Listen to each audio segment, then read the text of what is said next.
नजर बनाए रखने के लिए भारत स्थित शार और पोर्ट ब्लेयर में स्थित रडार स्टेशन इसमें पूर्ण निगरानी बना के रखेंगे और इससे आगे निकलते हुए इंडोनेशिया स्थित बोगोर और ऑस्ट्रेलिया स्थित यत्रगा ग्राउंड स्टेशन की मदद से ट्रैकिंग की जाएगी। The downrange tracking stations of Port Blair, Bogor and Yataraga will be participating for tracking the rocket apart from the Shar tracking station closer to the liftoff. अब हम उड़ान से 1 मिनट की दूरी पर हैं। Stand by for the time mark. T-1 minute. दर्शकों की जानकारी के लिए बता दें T-8 सेकेंड्स पर क्रायो स्टेज यान से अलग होंगे और T0 पर S-200 बूस्टर्स प्रथम चरण का प्रज्वलन शुरू होगा। We are 40 seconds away from T0. The viewers may watch out for the swing out of the cryo arms and the acoustic suppression system starts its operation. Real-time programs activated. VSPP open. Minus 25 seconds. Minus 20 seconds. Ignition arms down. Minus 15 seconds. 10, 9, 8, 7, 6, 5, 4, 3, 2, 1, 0. Both S-200 motors ignited. LVM-3M6 Bluebird Block 2 mission, a majestic liftoff. Normal. The rocket is beautifully searing through the bright Sriharikota sky. Plus 20 seconds. LVM-3M6 rocket का सफलतापूर्ण उत्थापन द्वितीय प्रमोचन मंच से और अपनी उद्दिष्ट कक्षा की ओर बढ़ चला है। LVM-3M6 रॉकेट दोनों ठोस नोदक वाले S-200 बूस्टर्स प्रज्वलित हैं।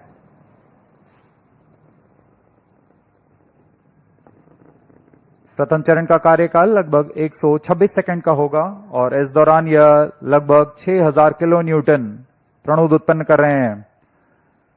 Very thrilling vibration at the launch base due to the thrusting of twin S-200 motors. Plus 1 minute. Shaft engine main auto. बहुत ही साफ नजारा देखने को मिल रहा है।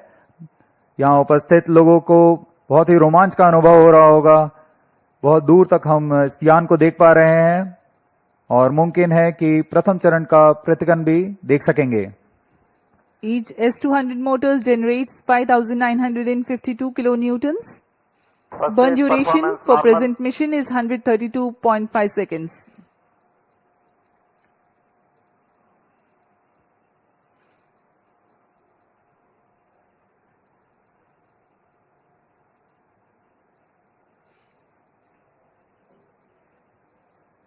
यान अपनी उद्दिष्ट दिशा का निर्धारण करते हुए अपने मिशन को पूरा करने के लिए अग्रसर है।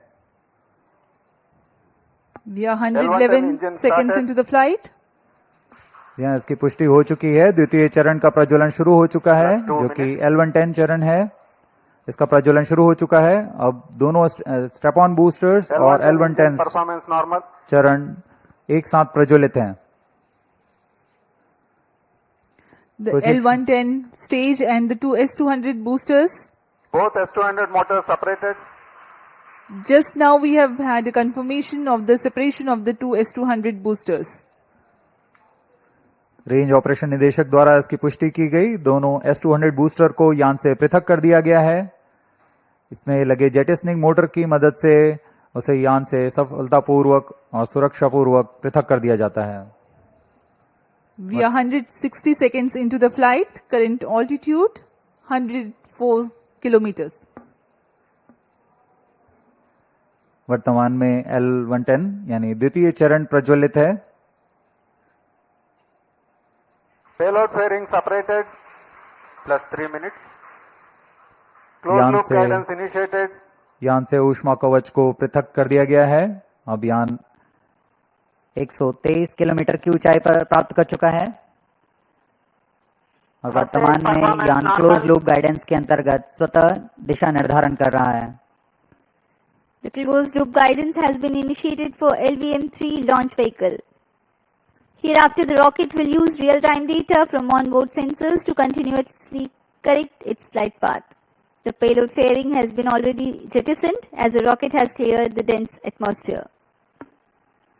तरल नोदक पर आधारित यह चरण 2 उच्च प्रणोद वाले विकास इंजन की मदद से कुल 1600 किलो न्यूटन का प्रणोद उत्पन्न करते हैं। इंजन की अधिकतम प्रभावी क्षमता प्राप्त करने के लिए ईंधन और ऑक्सीडाइजर का खास अनुपात मिलाकर यह प्राप्त किया जाता है। इस चरण का प्रज्वलन का लगभग 200 सेकंड का होगा।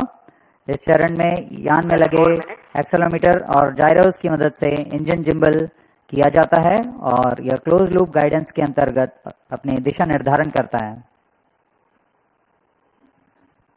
First stage performance normal. The second stage, L110, is continuing its operation. The two Vikas engines together generating 1600 kilonewton thrust. The tracking station at Shah Sriharikota continues to track.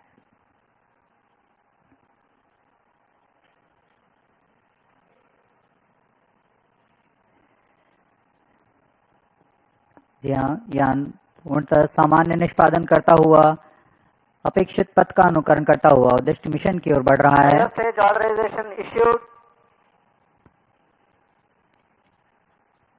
तृतीय चरण यानी क्रायो स्टेज चरण को अनुमोदित कर दिया गया है।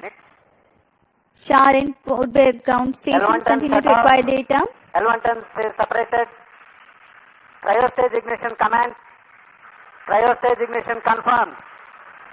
यहाँ सभी वैज्ञानिकों के लिए ये एक हर्ष का पल होता है।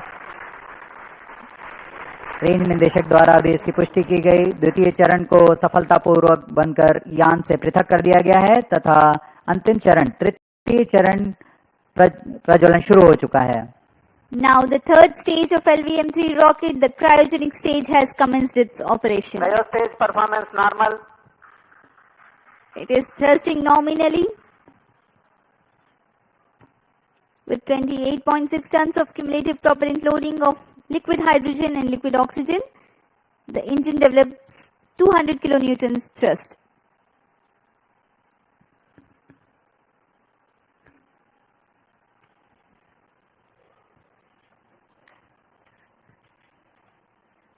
LVM-3 रॉकेट के ऊपरी चरण जो कि क्रायोजेनिक अपर स्टेज कहलाता है, क्योंकि इसमें क्रायो ईंधन लिक्विड हाइड्रोजन तथा लिक्विड ऑक्सीजन का प्रयोग होता है। यह इंजन गैस टरबाइन की मदद से लगभग 200 किलो न्यूटन का सामान्य प्रणोद उत्पन्न करता है। इस चरण का कार्यकाल 648 सेकंड का होगा। इस चरण का व्यास 4 मीटर तथा ऊंचाई 13.5 मीटर की होती है।